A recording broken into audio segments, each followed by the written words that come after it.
Welcome to r/slash Trueoffmychest, where OP's 40-year-old husband is cheating on her with an 18-year-old boy. Our next Reddit post is from Rose Milk Loaf. I was out of the country for 2 months, so that led to my boyfriend and I having to do long distance. Once I landed, my boyfriend picked me up and we went to his place. Of course, the tension was building up, so one thing led to another and blah blah blah. I like things rough, and so does he, and he's been very careful of not being too hard since I have piercings that could potentially get snagged if he slaps me the wrong way. But he just kinda went for it and slapped me really hard. Consensually, I liked it. And right at that moment, my jaw hurt like hell. Genuinely, I was in so much pain. But whatever, we still kept going. Once we were done, I headed over to a mirror to see if my jaw got dislocated because it hurt like nothing I felt before. I also have pre-existing jaw issues in TMJ, hold on. Too much jaw? It can't possibly stand for that. No, it stands for temporomandibular joints. It's a disorder that can cause jaw joint in the muscles that control the jaw movement. Okay, that does make more sense than too much jaw. Okay, I also have pre-existing jaw issues in TMJ, so I'm cautious about my jaw. But to my surprise, my top and bottom row of teeth are now perfectly aligned. I've always had a lower jaw that looks shifted to the side, and now magically it's not. Flash forward to 3 days later. The pain was gone, and I did a really big yawn, and I noticed that my jaw didn't lock or click since it used to do that. So now I'm genuinely convinced that he slapped me so hard to the point that he realigned my jaw and fixed whatever jaw issue I had before that. I'm now pain-free and able to yawn as big as I want. Saved me some chiropractor money, I guess, LMAO. Down in the comments, believe it or not, we have a similar story from Ludic. Nice! Same thing happened to me, except instead of rough, passionate hugging, I got punched in the face during a rugby match. No more jaw pain or clicking. Yo, there's another story from Slice of Fries. Something similar happened to my mom when I was a kid. My sister and mom got into a verbal fight, and my sister had enough and pushed my mom into the doorway/door to get past. Instantly, my mom froze. We all go silent. Mom smiles and says, "You fixed my back." Before that, she had to go to the chiropractor many times to get the issue fixed. My sister was not punished, but was told to never do it again. How are there more stories like this? Alternative Film says, I had a similar experience when I got in a fight with my brother and he broke my nose. For years, my nose was very noticeably crooked, and I became pretty self-conscious about it. About 5 years later, I got in another fight with my brother, and he broke my nose again. Pissed off, I went to the bathroom to clean up the blood when I noticed that my nose was perfectly aligned like it used to be. I came out of the bathroom laughing, thanked my brother, and that was that. And then DJ Kitty K has this story. Something similar happened to my... Sorry. These stories are so ridiculous. This thread almost makes it sound like if someone is sick, just start beating him up, man. Cancer, just slap him around. Appendicitis, just punch him in the guts. Something similar happened to my mom years ago. She had some water or earwax stuck in her ear canals, and she'd been having some issues with dizziness and balance for months. One day, she was playing with one of her nephews, and he played a little too rough and boxed her ears with his hands. She said it hurt like hell, but all of a sudden, her hearing was clear, and the issues she'd been having were magically fixed. Being a human is weird.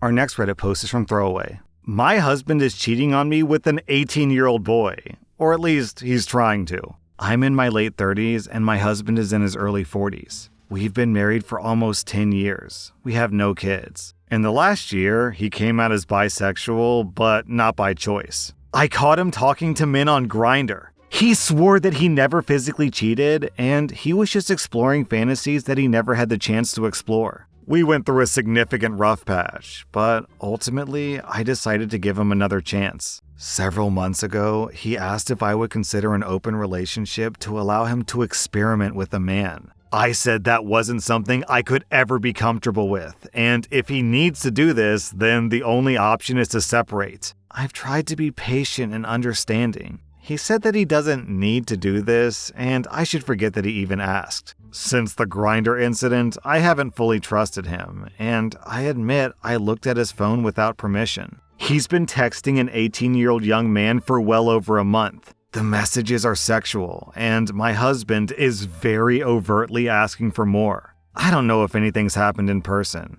This is not a young man that he met online, at work, or at a bar. That would still be horrifying to me, but at least slightly more acceptable. The 18-year-old is our close mutual friend's foster son who we've known for years. Oh no. I was aware the boy was gay, but I never would have dreamed this would happen. He's a child to me. I admit that at first I was angry with the young man, but I understand that he's young and vulnerable, and it's my husband who's in the wrong. From the messages I saw, the boy was not encouraging this, and some of the responses to my husband seemed uncomfortable. I can't blame him. I haven't spoken to my husband yet. I don't know what to say. He knows something is up because he's being overly considerate and attentive. I know I need to leave. I couldn't ever feel the same about him after this. I don't know if I should say anything to the young man or his foster parents. OP then made an update where she explains that she's staying with a friend and she started getting together legal and financial advice. Then she posts another update where she says, I've spoken to the young man's foster parents and briefly to the boy himself. Some information came to light that stressed the urgency and led me to believe that it would be safer and more helpful to speak to them first, despite him being over 18 years old.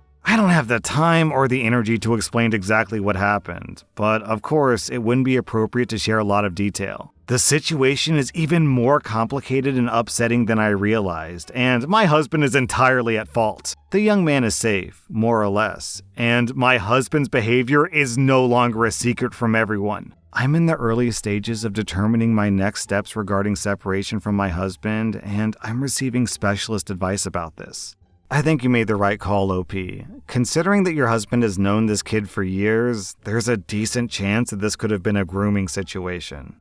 OP, you're stuck in an awful situation, but I hope things work out well for you in the end. My uncle proposed that we have intercourse. I'm a 28-year-old woman, and I'm still trying to process my feelings about this. I've known my uncle, a 60-year-old male, all my life. He's married to my mom's sister. I've lived under the same roof as him since I was 7, and I moved out at the age of 23. He's the goofy uncle, but whenever you needed someone to talk to or help, he was always there. I've been with my boyfriend for 5 years, and my uncle has been there for us individually and as a couple. I had been talking to him about my relationship over the summer, and one night, out of nowhere, he asked if we could go out during the weekend. I figured he wanted to do this so that we could talk more about my relationship without having my parents listening. They still live with him. He asked if we could go to a motel. I naively asked what we would do in a motel if we were just going to talk. He goes on to say that he would like to have a sexual experience with me.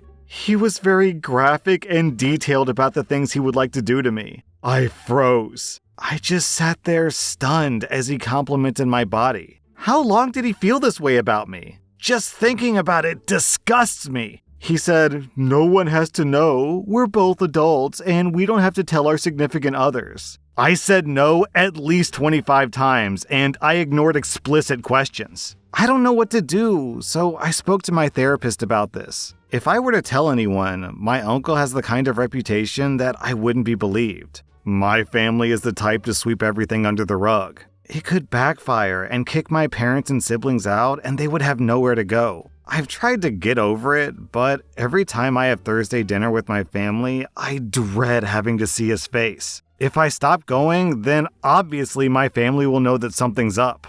OP, go talk to your dad. That's step number 1. Any man who's even a half-decent father will be fiercely defensive over his own daughter having a sexual relationship with her uncle. Also, your father is the perfect person to go to first because your uncle is your mother's sibling, not your father's sibling, so he can be more impartial than your mother can. And you said your family is the type to sweep everything under the rug, and yeah, it is possible they might do that, but at least give them a chance, OP.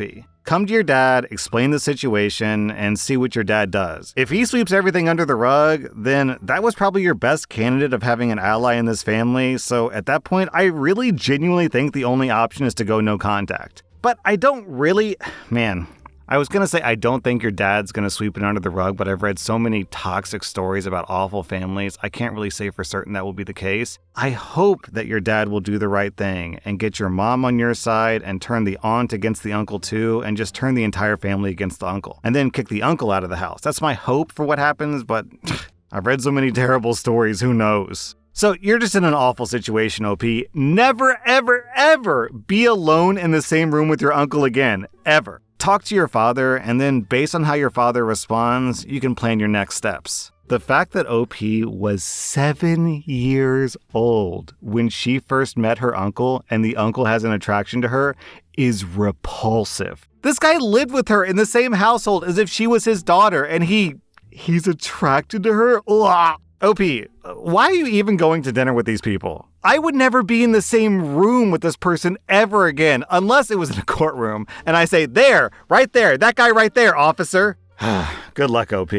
Our next Reddit post is from Mindless Client. I'm a 42-year-old woman, and my husband is 48. We've been together for 6 years, married for just over 3. His niece, Donna, is 22. She's had issues with incest in the past. Not long after my husband and I started dating, it came out that Donna has been having intercourse with her cousin on a regular basis. According to both the cousin and Donna, she was the instigator. She was also unapologetic. Donna moved in with her girlfriend this past spring, and she's been having difficulty holding down a job. She has mild Tourette's and doesn't take medication for it. She texted my husband over the summer and asked if we wanted our house cleaned. We talked about it. We've both been uncomfortable around her in the past, but we did want to help her out. So we said okay, and she's been coming over twice a week to clean. It takes her a couple of hours each time, and we pay her $60 a week. She came over this past Saturday to clean. When she showed up, she was wearing a tiny bikini top and booty shorts. I thought that was odd because that's not close to anything she normally wears, but I thought that maybe she was going to the lake afterwards or something. We live in Texas and it's still quite warm here. I'm self-employed and I was in our office doing weekly receipt checks when I heard my husband say, "What do you think you're doing?"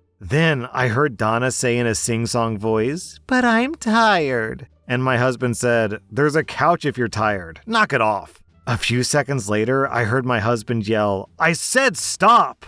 Then I heard a thud. I got up and ran to the living room. My husband was standing next to his recliner and Donna was sprawled on the floor. I asked what happened and Donna told me that she was just playing. My husband told her to get out. She got up, looked at us both, then said, "Fine," like a 5-year-old and stomped out. After she left, my husband told me that he had been sitting in his recliner with the footrest up. Donna had come in and straddled the foot of the recliner, which is when he asked what she was doing. He said after he told her to knock it off, she started smiling at him and was leaning towards him while rubbing on his legs and wiggling her butt around. The sound I heard was her falling on the floor when he pushed the foot back into place and stood up. I was pissed. I still am, but I didn't want to get into it with Donna. Donna thrives on drama.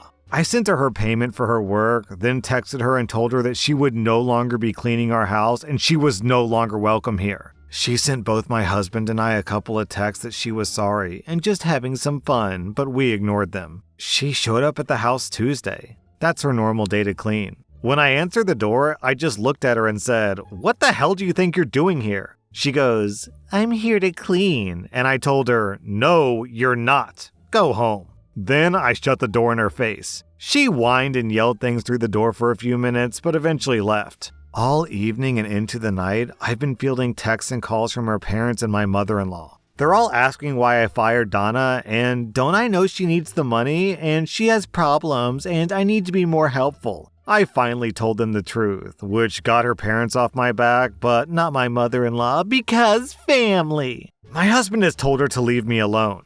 She's been complaining at me all night that I need to be more understanding and give Donna another chance. I really want to stand my ground about this, but I'm so tired of never doing anything right with his family. My husband doesn't want her around either, but he's wavering because my mother-in-law is throwing fits at him too.